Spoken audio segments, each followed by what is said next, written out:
क्या है आध्यात्म? दर्शन, चिंतन धारा, विद्या या संस्कृति की परंपरागत विरासत। आध्यात्म दर्शन यानी जीवन का शाश्वत सत्य। मानव जीवन से जुड़े शाश्वत सत्यों को जानिए और समझिए उपासक डॉक्टर सोहन राज तातेड़ से हमारे खास कार्यक्रम आत्मविज्ञान में। आत्मविज्ञान यानी सही दृष्टि, सही सोच। भाइयों और बहनों, मातृशक्ति को नमन। चैनल 24+ न्यूज के आध्यात्मिक कार्यक्रम आत्मविज्ञान, साइंस ऑफ द सोल में आपका हार्दिक स्वागत है, अभिनंदन है, सत्कार है। साइंस ऑफ द सोल के अंतर्गत हम जो है आपको सही दृष्टि, सही सोच, राइट विजन, राइट थिंकिंग के अंतर्गत नए नए विषय लेकर के और आपकी जो विचारधारा को शुद्ध करते हैं, आपको हम अवगत कराते हैं कि आपका अस्तित्व क्या है, आखिर आप कौन हो, और आपकी हम पहचान कराते हैं, आपका हम सेल्फ रियलाइजेशन कराते हैं, आपको इंट्रोस्पेक्शन कराते हैं, आपको भीतरी जगत से परिचय कराते हैं। तो इसी क्रम के अंदर आज का हमारा जो विषय है विनाशी अविनाशी, बहुत ही सुंदर विषय है कि जब तक हम विनाशी और अविनाशी को नहीं समझेंगे तब तक जो है हम आत्मविज्ञान को नहीं समझ सकते हैं। आत्मविज्ञान को समझने के लिए विनाशी अविनाशी को समझना बहुत जरूरी है। विनाशी का अर्थ होता है विनाश होने वाला, नष्ट होने वाला। अविनाशी का मतलब होता है अजर, अमर, वो कभी भी नष्ट नहीं होता है। तो हम इन दोनों की परिभाषा करें, दोनों के गुणों को देखें। विनाशी तत्व के गुण क्या है? विनाशी तत्व को हम पुद्गल कहते हैं, मैटर कहते हैं, अजीव कहते हैं। उसके अंदर वर्ण होता है, गंध होता है, रस होता है, स्पर्श होता है और गुलन मिलन धर्मा होता है। उसके अंदर एक उसका जो सबसे छोटा से छोटा रियल जो सब्सटेंस है वह है परमाणु।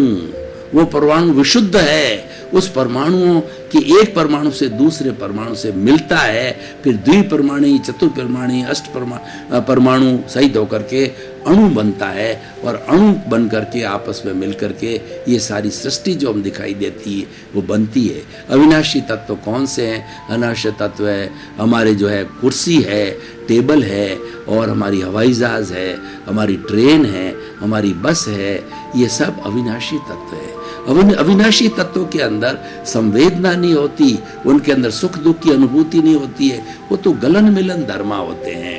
वो टूटते हैं, जुड़ते हैं, टूटते हैं, जुड़ते हैं, टूट जाते हैं, फिर नए बन जाते हैं। जैसे पृथ्वी का देखिए तो ये जो मिट्टी है टूट करके दला बन जाती है और वही मिट्टी पक करके मोती बनती है, अबरक बनता है, बोडल बनता है, और 106 तरह के जितने भी हमारे आज एलिमेंट्स की खोज की है विज्ञान ने, वो सारे पृथ्वी का आए हैं। वो पृथ्वी की मिट्टी और पृथ्वी के तत्व मिलने से बनते हैं, क्योंकि ये पर्याय इनके बदलते रहते हैं, ये जुड़ते हैं, मिलना है, इनका क्रम चलता रहता है। लेकिन इनमें संवेदना नहीं है, इसमें सुख दुख की अनुभूति नहीं है। ये साधन के रूप में काम लिए जा सकते हैं। ये हमारे पर्यावरण के 5 बेसिक एलिमेंट्स, उसके अंदर ये काम आते हैं। मनुष्य के लिए भी काम आता है। मनुष्य का जो है रोटी, कपड़ा, मकान, शिक्षा, चिकित्सा जितनी भी है उसके अंदर ये परमाणु काम आता है, पुद्गल काम आता है, अचेतन काम आता है और विनाशी काम आता है।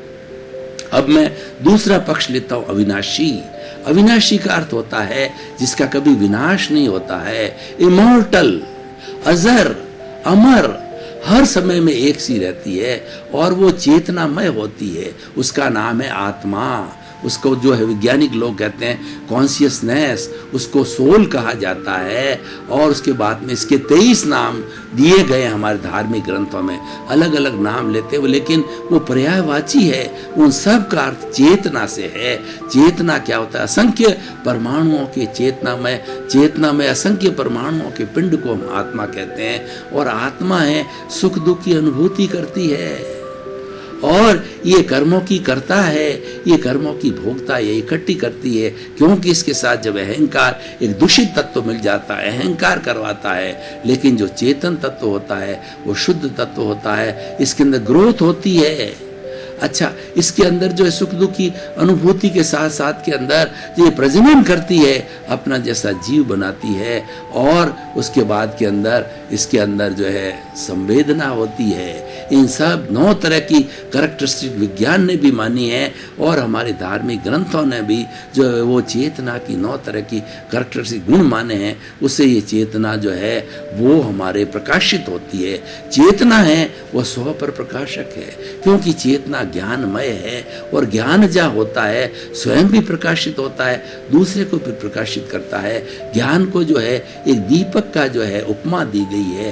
दीपक को घने अंधेरे के अंदर जला दीजिए तो दीपक उस अंधेरे को छटा देगा और वहाँ पर प्रकाश पैदा हो जाएगा। इसलिए ज्ञान को एक प्रकाश का रूप दिया गया है। स्व पर प्रकाशक होता है। हमारा जो अविनाशी तत्व है स्व पर प्रकाशक होता है, यानी स्वयं तो प्रकाशित है ही है और जिस शरीर के अंदर जाकर के चेतना होती है उस शरीर को भी प्रकाशित करती है। प्रकाशित का मतलब शरीर में जितना भी हलन चलन, बोलना, खाना पीना, उठना बैठना, जितने भी प्रवृत्ति मन वचन काया की है, सारी प्रवृत्ति कराने वाली चेतना होती है, शुद्ध आत्मा होती है। उसको हम ईश्वर कहते हैं, वो भगवान है। मनुष्य जब जन्म लेता है इस शरीर के अंदर भगवान स्थापित होते हैं, भगवान की प्रतिष्ठा होती है और जब भगवान विराज जाते हैं तभी इसका हलन चलन चालू होता है। और जब भगवान चले जाते हैं, हंसा जब उड़ जाता है तो राम नाम सत्य होता है और it is declared dead body by the doctor and it is the burned. इसको जला दिया जाता है, इसको फ्यूनरल कर दिया जाता है, शमशान में ले जाया जाता है और वहाँ जला करके जो है समधिगण वापस घर आ जाते हैं। तो ये जड़ और चेतन, हमारा जो ये शरीर है वो विनाशी अविनाशी का जो है मिश्रण है। क्योंकि ये जो शरीर है ये विनाशी है, ये पौद्गलिक है, ये गलन मिलन धर्मा है। इसमें वर्ण है, गंध है, रस है और स्पर्श है और इसके भीतर जो रहता है वो चेतन तत्व होता है, वो अविनाशी है। तो विनाशी अविनाशी को जानने से बहुत बड़ा लाभ ये होता है। हमको हिंसा किसकी होती है? हिंसा विनाशी की होती है और हिंसा विनाशी की नहीं होती है। अगर मान लो एक कोई पत्थर पड़ा है, उसको फोड़ते जाइए, उसकी कोई हिंसा नहीं है। लेकिन एक छोटी सी चींटी है, वह उसके भीतर अविनाशी तत्व है, उसके भीतर चेतना है। जिसके अंदर चेतना होती है अविनाशी होता है, उसको मारा जाता है तो हिंसा कहलाती है। उसको न मारना अहिंसा कहलाती है। लेकिन ये हिंसा अहिंसा जो है वो विनाशी तत्वों पर लागू नहीं होता है, क्योंकि उसमें मन नहीं होता, उसमें बुद्धि नहीं होती, उसमें इंद्रियां नहीं होती, उसमें सबका मालिक चेतना है वह नहीं होता है। तो देखिए अविनाशी तत्व को जो है हमने अगर जाना, और देखिए इस पूरे ब्रह्मांड के अंदर विनाशी तत्व एक ही है। कितनी बड़ी ब्रह्मांड की विशेषता है कि एक विनाशी तत्व अविनाशी तत्व को छोड़ करके पूरा अविनाशी है। पूरा ब्रह्मांड अविनाशी तत्व से जुड़ा हुआ है, भरा हुआ है और उसी कारण इसमें विविधता है। लेकिन एक अविनाशी है, वो सब एक सा है। 84 लाख जीवा योनि के अंदर उत्पत्ति स्थान है। आत्मा की संख्या तो इन्फिनिटी है, असंख्य है, अनंत है। जो लोग विज्ञान को पढ़ते हैं वो जानते हैं कि इन्फिनिटी का अर्थ होता है अनंत, इसके बाद कोई संख्या नहीं होती है। तो ऐसे चेतना में परिमाणियों की, अविनाशी तत्वों की जो है संख्या असंख्य है। लेकिन जो है वो उन सब में एकता है, वो सारा एक सा ही है। चाहे राम का हो, चाहे कृष्ण का हो, चाहे महावीर का हो, चाहे 24 तीर्थंकर हो, चाहे पेड़ का हो, चाहे पौधे का हो, चींटी का हो, गाय का हो, भैंस का हो, मनुष्य का हो, बैल का हो, सबका अविनाशी तत्व एक है। लेकिन ये विविधता विनाशी के कारण है। ये जो अविनाशी तत्व है, ये कोई भी हरकत करता है, कोई भी कॉज डालता है, अच्छा या बुराई, क्योंकि ये शरीर में रहता है, शरीर को कर्म करना पड़ता है। ऐसा कोई शरीर नहीं होता है जो कर्म नहीं करता है, क्यों कर्म के बिना शरीर बनता भी नहीं है। और शरीर को उन कर्मों को भोगने के लिए प्रवृत्ति तो करनी पड़ेगी।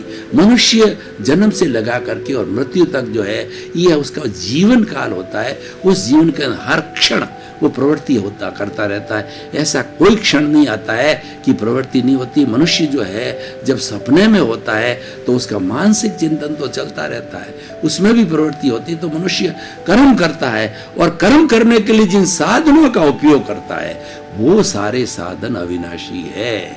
उपयोग तो वो सारे साधन विनाशी है, उपयोग तो अविनाशी करता है, लेकिन जिसकी हेल्प लेता है, जिसकी मदद करता है, वो साधन सारे अविनाशी है। इसीलिए भाई और बहनों, बहुत समझने की चीज है कि केवल अविनाशी तत्व है, एक आत्मा है और वो सबकी समान है। सर्वभूतेषु संयम अहिंसा। इसलिए मैं समझना चाहिए कि प्राणी मात्र जो जीवित है, चाहे छोटा हो चाहे बड़ा हो, वायरस से लगा करके मनुष्य हो, बड़ा से बड़ा डायनासोर्स हो, जिसके अंदर सब में चेतना होती है, उनकी रक्षा करना, उन भूतों की रक्षा करना, उन भूतों को कष्ट न देना, उनको मारना नहीं, प्रताड़ना नहीं देनी, ये अहिंसा है।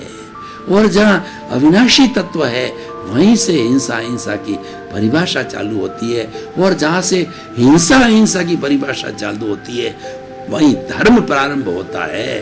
क्योंकि धर्म के लिए कहा गया है आत्मशुद्धि साधनम धर्म।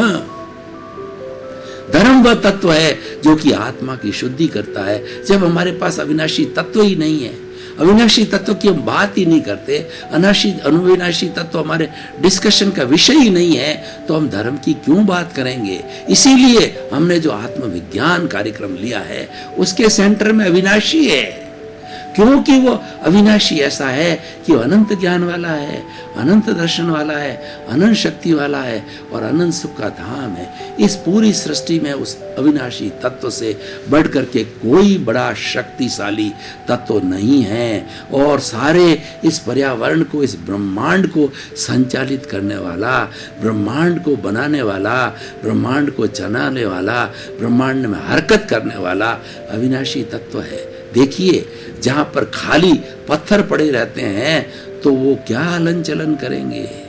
उन पत्थरों को मोर्टार मिला करके घर बनाया जा सकता है, महल बनाया जा सकता है, किला बनाया जा सकता है, लेकिन उन सब को बनाने के लिए अविनाशी तत्व की आवश्यकता होगी। अविनाशी तत्व के लिए मनुष्य की आवश्यकता होगी। और उसी तरीके से हमारे दूसरे प्राणी हैं, वो भी सभी उपयोगी हैं। पेड़ पौधे हैं, ये अविनाशी हैं, क्योंकि पेड़ पौधों का जो शरीर है वो विनाशी है, लेकिन जो भीतर बैठा है, जैसा मैंने बताया, उसमें वही परमात्मा है, वही ईश्वर है, वही भगवान है। ये पेड़ का जो शरीर मिला है वो इस जन्म के कर्मों के लिए, असंख्य जन्मों के कर्म के भुगतान के लिए मिला है। लेकिन वो पेड़ हमारा कितना उपयोगी है, क्योंकि उसके अंदर अविनाशी तत्व है। वो हमें फ्रूट देता है, वो हमें ऑक्सीजन देता है। आम का पेड़ होता है तो कितने रसीले जो है हमको फल देता है। उन फलों को खाने से हमें कितना जो है शांति मिलती है, आनंद मिलता है, हमारी रसनेंद्रियों को शांति मिलती है। तो इस हर एक इस पूरी सृष्टि के अंदर विनाशी अविनाशी के मिलन बिना कोई भी व्यक्ति प्राण तत्व नहीं बनता है। प्राण तत्व वहां आता है जब वहां दोनों मिलेंगे। जैसे ही मेरा शरीर है, ये शरीर जो है विनाशी अविनाशी का मिश्रण है। इसके अंदर जो शरीर, ये मन वचन का है, बॉडी, हाथ पांव, इतनी चमड़ी, 5 इंद्रियां और मन है, बुद्धि है, और उसके बाद के अंदर जो हमारा जितना भी है ये सब अविनाशी, सब विनाशी तत्व है। लेकिन इन सब की हैंडलिंग करने वाला अविनाशी है, और इन सब को हैंडल करता है, सबको शक्ति देता है, सबको एनर्जी देता है। एक एक कोशिका को एनर्जी देने वाला अविनाशी तत्व है, लेकिन दोनों के संयोग के बिना होता है। अकेला अविनाशी तत्व है, केवल मोक्ष में रहता है, और मोक्ष के अंदर वो आनंद की अनुभूति करता है। वो अक्रिया होता है, उसके शरीर नहीं होता है, लेकिन वो आनंद के अंदर सरोबार रहता है। इसलिए हमारी भारतीय संस्कृति में पुरुषार्थ चतुष्टय जो बताया गया है कि काम, अर्थ, धर्म और मोक्ष, काम और अर्थ को समझाने की आवश्यकता नहीं है। हमारा धर्म है, एक ब्रिज है। काम और अर्थ और मोक्ष जो हमारा साध्य है, उस मोक्ष तक पहुंचने के लिए, उस मंजिल को प्राप्त करने के लिए, उस गंतव्य को प्राप्त करने के लिए जो बीच का तत्व वो धर्म तत्व है। धर्म तत्व दोनों तरफ लागू होता है। काम और अर्थ को नियंत्रण करने के लिए धर्म तत्व की आवश्यकता होती है, मोक्ष जाने के लिए धर्म तत्व की आवश्यकता होती है। इसलिए हमारा धर्म तत्व जो है वही विनाशी अविनाशी की बात बताता है, वही फर्क करता है दोनों के अंदर, वही भेद विज्ञान करता है कि ये जो हमारा अविनाशी तत्व है ये ज्ञाता दृष्टा है, और ये विनाशी तत्व है ये करने वाला है, ये भोगने वाला है। अविनाशी तत्व है वो जानने वाला है, देखने वाला है। दोनों के गुण अलग अलग है, दोनों की ड्यूटी अलग अलग है, दोनों की कार्य प्रणाली अलग अलग है, बिल्कुल डिफरेंट है, लेकिन दोनों मिलकर के काम करते हैं, क्योंकि वो तो भीतर बैठा तो जानता देखता है और ये करता है भोगता है। करता भोगने का मतलब ये जन्म ये लेता है, उसके बाद के अंदर बड़ा ये होता है, बाल बच्चे इसके होते हैं, पत्नी इसकी होती है, परिवार इसका होता है, और वह उद्योग धंधा ये करता है, करोड़पति अरबपति और पदासीन होता है, पद पाता है, प्रतिष्ठा पाता है, ऊंचा स्थान पाता है, ये सारा ये करता है। लेकिन वो तो कराने वाला है, उसकी साक्षी है, अविनाशी तत्व की साक्षी है। अविनाशी से बिना विनाशी कुछ नहीं कर सकता। अविनाशी तो हमारा जो है गाइडिंग फैक्टर है। अविनाशी जो है हमको जो है वो कार्य कराने वाला है, लेकिन वो प्रकटीकरण होता है वो विनाशी में होता है। कोई चीज की प्रस्तुति करनी हो, प्रकटी करनी हो तो वह विनाशी में ही हो सकती है, अविनाशी में नहीं हो सकती, क्योंकि अविनाशी तो अमूर्त है, वो तो इंद्रियों से दिखाई ही नहीं देता है। लेकिन ये भाई और बहनों और जो मेरी मातृशक्ति, ये जो विषय है बहुत गहरा विषय है, इसको समझने की आवश्यकता है। और जब हमने इसको समझ लिया तो हमारा भेद विज्ञान हो जाएगा, दो खाते खुल जाएंगे। मनुष्य को लेवे कि मनुष्य इस प्रकृति का सर्वश्रेष्ठ प्राणी है और मनुष्य जीवन पाना बहुत दुर्लभ है। चार बातें हमारी धार्मिक जो है वो जो ग्रंथों के अंदर बताई गई है कि चार बातें दुर्लभ है, मुश्किल है। पहला मनुष्य जीवन का मिलना, दूसरा है कि ईश्वर जो है वो ईश्वर का जो है वो गुणों का मालूम होना, ईश्वर की भक्ति की जानकारी होना, ईश्वर के बारे में जानकारी होना, और तीसरा है ईश्वर के अंदर श्रद्धा होना, और चौथा है हमारे ईश्वर के जो गुण हैं वो जीवन में ढाल करके खुद ईश्वर बनना।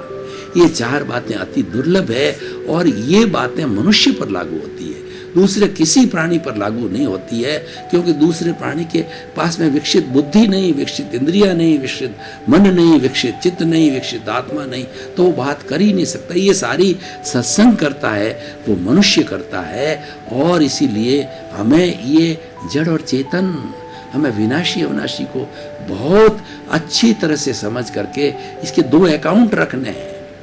दो अकाउंट रखने से हमें किसी तरह का कंफ्यूजन नहीं होगा, और हम एक ही रखते हैं कि मैं ही शरीर हूं, मैं ही करने वाला हूं, मैं ही करता हूं, मैंने किया, और जो है मैं जो है वो मकान, मैं मेरे परिवार को चलाने वाला हूं, मैं धन कमाने वाला हूं, मैं बड़े पद प्राप्ति करने वाला हूँ, प्रतिष्ठा वाला हूँ, मैंने इतनी पुस्तकें लिखी, मैं विद्वान हूँ, मैं कुलपति हूँ, मैं प्रधानमंत्री हूँ, और मैं जो है भारत का सर्वोच्च नागरिक राष्ट्रपति हूँ। तो ये मैं और मेरा धन, मेरा दौलत, मेरा परिवार, मेरे बच्चे, मैं और मेरा करते करते जो है हम भूल जाते हैं। अविनाशी तत्व की ये पहचान नहीं है। ये तो मैं और मेरा जो है इन दोनों के मिलने से एक अशुद्धि पैदा हो गई, अहंकार खड़ा हो गया। ये अहंकार बुलाता है मैं और मेरा। ये अहंकार अविनाशी तत्व की पहचान नहीं करने देता, ये सेल्फ रियलाइजेशन नहीं करने देता, ये आड़े आता है, ये बीच में आता है, क्योंकि ये दोनों के मिश्रण से खड़ा हो गया। जब विनाशी और अविनाशी दोनों मिलते हैं तो एक तत्व ऑटोमेटिकली पैदा होता है। जैसे कि हम देखते हैं शराब जो है, वो शराब जब पैदा की जाती है उसमें गुड़ डाला जाता है, उसके गेहूं डाले जाते हैं और कुछ इस तरह की चीज़ें डाल करके उसको ज़मीन में गाड़ दिया जाता है और सड़ जाता है। तो सड़ने के बाद उसमें मादकता पैदा होती है। उसी तरीके से हमारा ये जो शरीर है और जड़ और चेतन का मिश्रण है, ये दोनों मिले हैं। मिलते ही इसके अंदर अहंकार पैदा हो गया। अब आप कहेंगे ये कब मिले? तो ये पश्चानुपूर्वी, पहले प्रारंभ से अनादि अनंत काल से मिले हुए, इसका जो है जवाब किसी तीर्थंकर के पास भी नहीं है, इसका जवाब किसी भगवान के पास भी नहीं है। ये मिले हुए हैं, इनके मिश्रण से जो है अहंकार पैदा हो गया। अहंकार क्या है? मैं और मेरा। ये मोह है, ये ममत्व, ये ममकार है। अहंकार है, वो ममत्व है। तो ये पैदा होने से यही कर्ता भाव पैदा करता है, यही कर्म बंधन कराता है और यही दुख का कारण है। तो हम, लेकिन ये जड़ है। हमारा विषय जो है वो अविनाशी विनाशी है, ये विनाशी है, ये समाप्त होने वाला है, ये हमेशा साथ में नहीं रहने वाला है। ये समाप्त कैसे होता है? विनाशी अविनाशी को समझने के लिए हमें समझना पड़ेगा कि जड़ तत्व जो हमारे साथ के अंदर मिल गया है, विनाशी तत्व है, उस विनाशी को हम समाप्त कैसे करें। अगर समाप्त नहीं करेंगे तो हम भव भवांतर के अंदर अज्ञान के स्वरूप अहंकार के वशीभूत होकर के, मैं और मेरा के वशीभूत होकर के बार बार जन्म लेते रहेंगे। एक अहंकार का शरीर गया, दूसरा अहंकार पैदा हो गया, नया पुतला डालेगा। अहंकार कॉज डालता है, अहंकार कर्म बीज डालता है, और यह अहंकार राग द्वेष करता है, अहंकार कषाय है। तो ये राग द्वेष करने से नए बीज पड़े और फिर नया पुतला तैयार हो गया। ये श्रृंखला तो चलती रहेगी, ये हमें रोकना पड़ेगा। ये रोकने के लिए हमें विनाशी अविनाशी का भेद ज्ञान करना पड़ेगा। हमें हर क्षण जो है अविनाशी के पाले में रहना है। मैं शुद्ध आत्मा हूँ, मैं तो ज्ञाता हूँ, मैं तो दृष्टा हूँ, मैं तो देखने वाला हूँ। ये विनाशी तत्व क्या कर रहा है, मात्र उसको देखता हूँ। जैसे कि हम फिल्म को देखने के लिए थिएटर में जाते, फिल्म अलग है, मैं अलग हूँ। फिल्म तो दृश्य है, मैं तो दृष्टा हूँ। दृश्य है वह विनाशी है, मैं विनाशी हूँ। वो जड़ है, मैं चेतन हूँ। वो समाप्त होने वाला है, लेकिन मैं तो इटर्नल हूँ, मैं तो कभी भी समाप्त नहीं होने वाला हूँ। वो खाली हम देखते रहें, हम प्रतिक्रिया नहीं करें, हम ओपिनियन नहीं करें, हम राग द्वेष का चश्मा नहीं लगा मैं उसके साथ में, मात्र तटस्थता भाव से देखते रहें। जो कुछ भी जो है ये विनाशी तत्व कर रहा है, वो कर क्यों रहा है? अविनाशी तत्व की हाजिरी से कर रहा है, अविनाशी तत्व की उपस्थिति से कर रहा है, उसकी मौजूदगी में कर रहा है, क्योंकि अविनाशी तत्व ने साक्षी दे दी है। इसलिए विनाशी के साथ के अंदर उसका मेल हो गया है। जो पुरुष है वो तो स्वतंत्र है, पुरुष शुद्ध है, शुद्ध तत्व है, लेकिन प्रकृति से जो है वो अनुबंधित हो गया। प्रकृति की साक्षी देने के कारण, प्रकृति के साथ में मोह करने के कारण वो प्रकृति से जुड़ गया। प्रकृति का मतलब ये हमारा जड़ तत्व, हमारा जो है वो विनाशी तत्व है, ये प्रकृति है। हम दोनों को अलग करना पड़ेगा, पुरुष को पुरुष बनना पड़ेगा। जब पुरुष जो है वो शुद्ध रूप के अंदर आ जाएगा, प्योरली ज्ञाता दृष्टा में आ जाएगा, जब उसका अनुभव बढ़ जाएगा, तो उसका अनुभव बढ़ते बढ़ते 100% जब उसका अनुभव हो जाएगा तो केवल ज्ञान की अवस्था में आ जाएगा, उसको ब्रह्म ज्ञान हो जाएगा। भाइयों, आपका बहुत बहुत धन्यवाद। आप जो है ये आत्मविज्ञान कार्यक्रम देखते रहिए। आत्मविज्ञान कार्यक्रम के अंदर ऐसे सुंदर सुंदर चीजें आपको जीवन से जुड़ी हुई बताई जा रही है। न तो कोई मंत्र है, न कोई तंत्र है, न कोई किसी तरह की क्रिया है। यह तो आपको सेल्फ रियलाइजेशन की क्रिया है। आप कौन हो उसका हम रियलाइजेशन कराते हैं, उसका हम साक्षात्कार कराते हैं। उसके लिए हमने साधन लिया है कि राइट विजन, राइट थिंकिंग, सही दृष्टि और सही सोच। हमारी सोच को बदल दिए, नजर बदलिए, नजरिया बदल जाएगा तो आपका जीवन धन्य हो जाएगा। आपके प्रति मंगल भावना, शुभकामना कि आप अपने जीवन को धन्य बना करके समाज में परोपकार का कार्य करते हुए, परिवार के साथ में आनंद से रहते हुए और अपने कर्मों को खपाकर सिद्ध बुद्ध मुक्त बने। आत्मविज्ञान में आत्मविज्ञान यानी सही दृष्टि, सही सोच।